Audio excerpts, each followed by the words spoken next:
Welcome once again dito sa ating 1 Minute in Hata. Ayan, nandito tayo ngayon sa harap ng aking restaurant. Ayan, kung saan nag-aantay tayo ng mga bookings. Ayan, meron na tayong mga ilang nakapark na sasakyan na dumating na.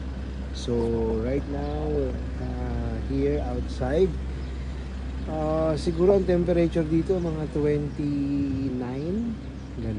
Ganon siya. Hindi siya ganon kainit kagaya dyan sa Dubai. Here are very still cold and windy.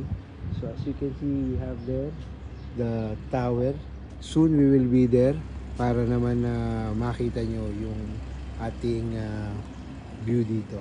So ito ang aking frontal ng aming restaurant, and I hope guys that you can come here and visit us here in Al Ajrain. So see you guys.